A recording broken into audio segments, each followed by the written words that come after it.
व्यवहारामध्ये कामापुरता मामा ताकापुरती आजी. एखाद्या व्यक्तीकडे आपलं एखादं काम आहे, तेवढ्या कामापुरताच आपण त्या व्यक्तीशी संपर्क ठेवतो आणि एकदा का आपलं काम झालं की त्या व्यक्तीचा आणि आपला काहीही संबंध राहत नाही. हे व्यवहारात बऱ्याच वेळेस आपण बघतो, स्वतः अनुभवतो.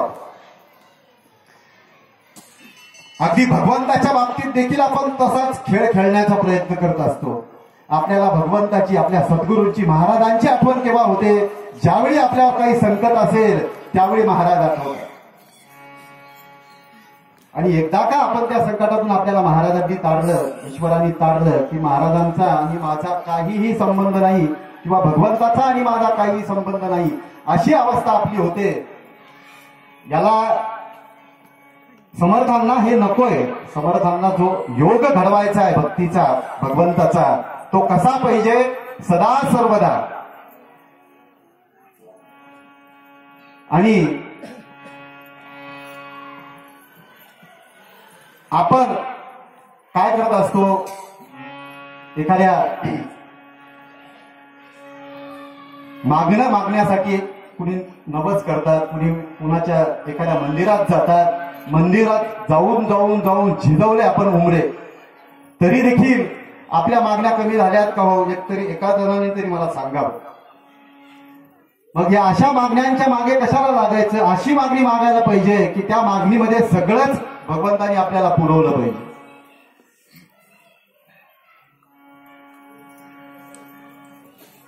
आणि मग त्या भगवंताकडे आपण जात नाही का? आपण दररोज मंदिरात जातो, दररोज हरिपाठ म्हणतो, दररोज उपासना करतो, परंतु आपल्यातली जी वृत्ती आहे ती वृत्ती कमी होत गेली आहे का?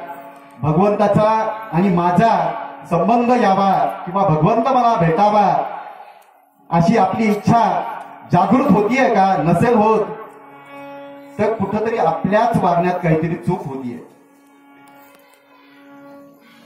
याला मग भगवंताकडे जाण्याचा मार्ग समर्थांच्या जोडीला नाथ महाराजही आपल्याला सांगतात. काय? भावार्थ रामायणामध्ये असा एक प्रसंग आहे महाराज, अयोध्या कांडातला प्रसंग आहे. भगवंताकडे जायचंय ना, मग देवाची ये द्वारी उभा क्षण भरी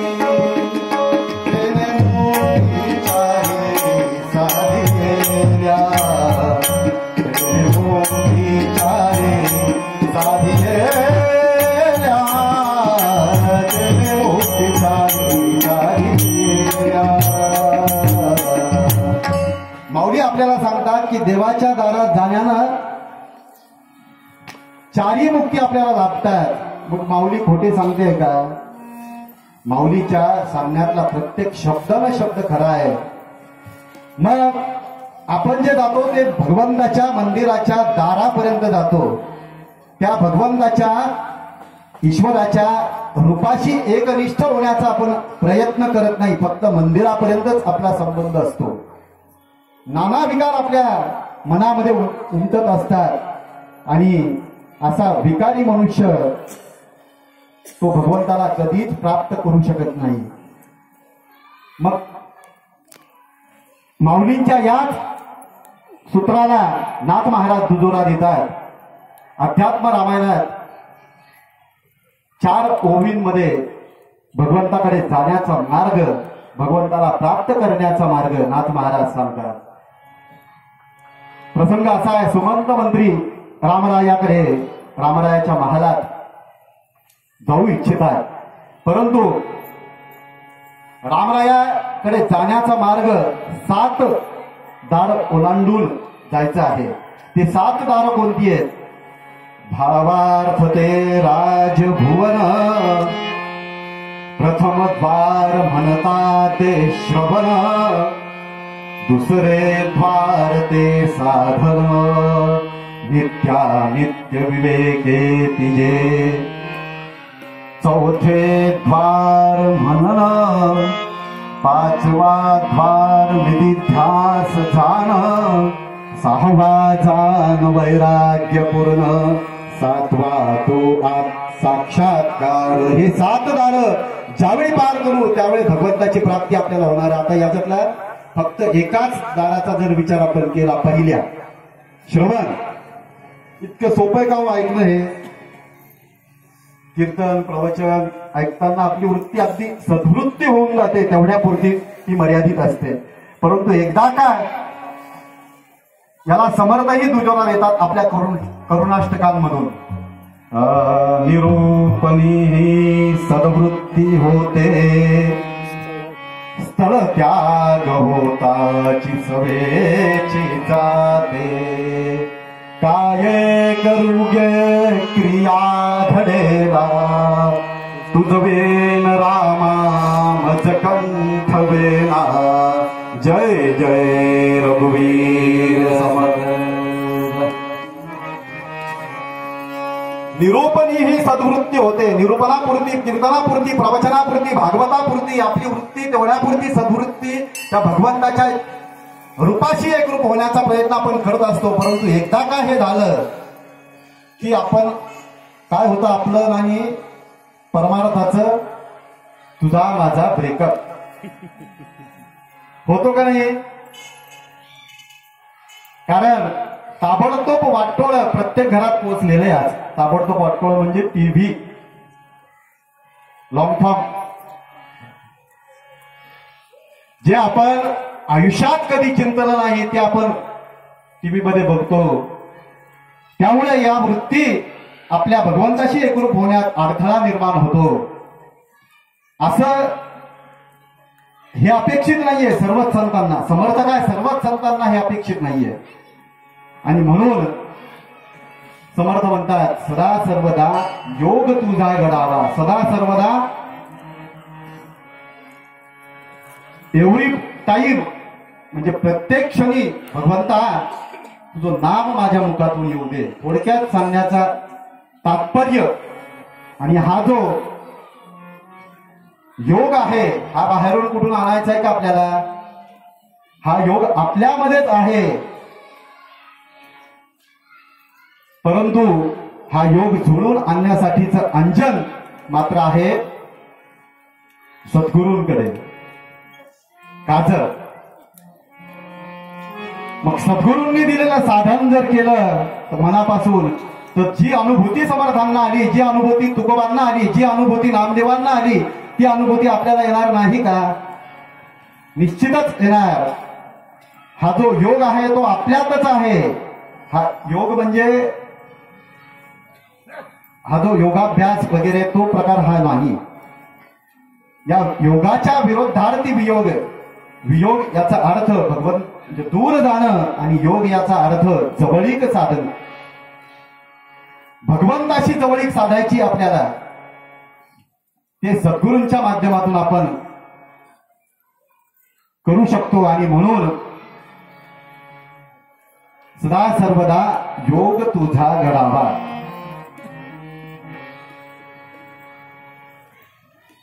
भगवंताशी जवळीक किती असावी याचं एक छोटस उदाहरण देतो. आमचे सद्गुरू परमपूज्य श्री प्रल्हाद महाराज साखरखेर्डा 1979 पर्यंत देहामध्ये होते. आणि जालन्याला आनंदवाडीमध्ये फार मोठं राम मंदिर आहे, जे सद्गुरू ब्रह्मचैतन्य महाराज गोंदवलेकर यांच्या हस्ते स्थापन झालेले आहे. या राम मंदिरामध्ये महाराजांचा मुक्काम असायचा. सततच्या नामामुळे, भगवंताच्या नामात राहिल्यामुळे रामाशी आणि महाराजांची एकरूपता साधलेली होती. महाराज ज्या खोलीत बसलेले होते, एके दिवशी मुक्काम महाराजांचा जालन्यामध्ये होता आणि महाराज ज्या खोलीमध्ये बसले होते तिथून ते रामाची मूर्ती जवळपास त्या कोपऱ्यापर्यंतचं अंतर असेल. परंतु एक दिवस काय झालं, पुजाऱ्याकडून रामाच्या अगदी छातीजवळ समई ठेवण्यात आली. लक्षपूर्वक आहे का? छातीजवळ समई ठेवण्यात आली. आणि रात्री मध्यरात्री 1:30-2च्या सुमारास महाराज आवाज देतात,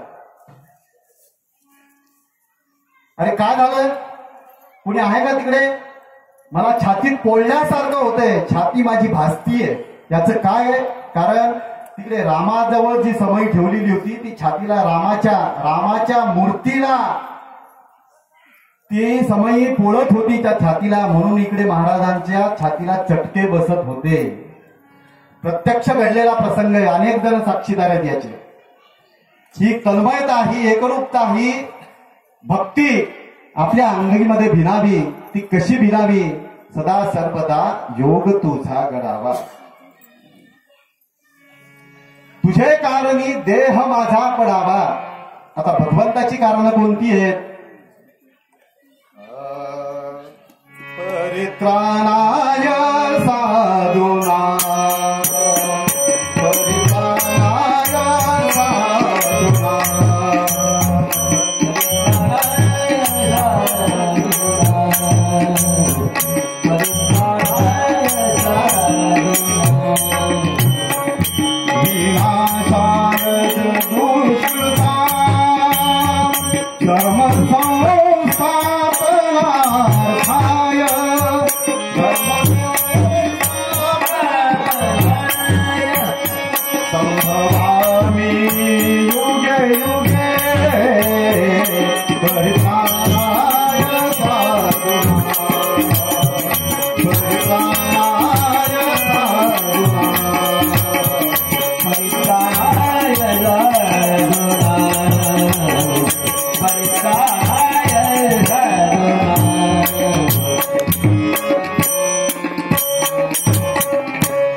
परित्राणाय साधूना विनाशाय च दुष्कृतां धर्म संस्थापनार्थाय संभवामी युगे युगे.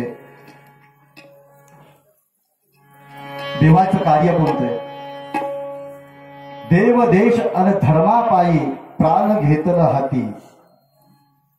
अगोदर देव आपल्याला करावा लागेल, त्याच्यानंतर देश आणि त्याच्यानंतर धर्म. मग आपण म्हणून फक्त जपमाळ करून फक्त भगवंताची प्राप्ती झाली म्हणजे आपलं कर्तव्य संपलं आणि आपल्या जीवनात सदा सर्वदा योग तुझा घडावा याचा प्रत्यय आला, बिलकुल चुकीचं आहे. संतांना, समर्थांना, त्यातल्या त्यात समर्थांना काय अपेक्षित आहे की देश आणि धर्म यासाठी बलिदान करणारी पिढी आपली तयार झाली पाहिजे. हे आपल्याच हातात आहे. खरं तर विषय सांगणार नव्हतो, परंतु आता तशी वेळ आहे म्हणून सांगतोय. 26 जानेवारीला आत्ताच्या महाराष्ट्र शासनातर्फे सकल संत रथ निघाला होता प्रजासत्ताक दिनाच्या दिवशी. त्या दिवशी त्या रथामध्ये समर्थांना समावेश केला नाही. सगळ्या संतांचा समावेश केला, परंतु समर्थांचा केला नाही. आता एखाद्याने जर आपल्याला विचारलं तर आपल्याकडे उत्तर पाहिजेत त्याची, की समर्थ हे संत मालिकेत आहेतच. अगदी 1978-87 पर्यंत समर्थ पंचक मालिकेत होते. संत पंचक नावाचं जे पुस्तक आहे त्यामध्ये समर्थांचा समावेश आहे. परंतु काही विघ्न संतोषी मंडळींनी समर्थांना या संत मालिकेतून वेगळं करून टाकलं. या अशी मंडळी जर आपल्याला भेटली तर आपल्याकडे पुरावे पाहिजेत की समर्थ संत आहेतच. त्याची घटना मी पुढे सांगणार आहे, पूर्वरंगाच्या समाप्तीच्या वेळेस मी सांगणार आहे. परंतु हे देखील जर कार्य केलं आपण तर सदा सर्वदा योग तुझा घडावा, तुझे कारणी देह माझा पडावा. त्या माणसाला पटवून द्यावं की समर्थ कसे संतांमध्ये बसतात. अफाट वाङ्मय समर्थांचं आहे. एकेका वाङ्मयावर, एकेका श्लोकावर एक महिना बोलणारी मंडळी आज महाराष्ट्राच्या बाहेर आहेत. आता बसल्या बसल्या आमचा विषय झाला होता. आमचे मामाश्री आम्हाला सांगत होते, देशमुख वगैरे, की गेल्या 30-40 वर्षापासून या गावामध्ये समर्थांची जी सज्जनगडावरची उपासना आहे ती इथे नियमित केल्या जाते, कुठलाही खंड न पडता. खरंच मनाला इतकं समाधान वाटलं तिथं हे ऐकल्यानंतर की समर्थांचा वारसा चालवणारे आपणच आहोत. हो, आपल्याशिवाय संतांचा वारसा पुढे कोण जाणार? इतकं मनात हर्षोल्लास मगाशी बोलताना मला निर्माण झाला की चला कुठंतरी काहीतरी समर्थांचं कार्य कित्येक वर्षापासून सुरू आहे, त्याबद्दल तुमचं सगळ्यांचं कौतुक करावं तेवढं खरंच कमी आहे की हेच कार्य समर्थांना अपेक्षित आहे, सर्व संतांना अपेक्षित आहे. आणि यालाच तुझे कारणी देह माझा पडावा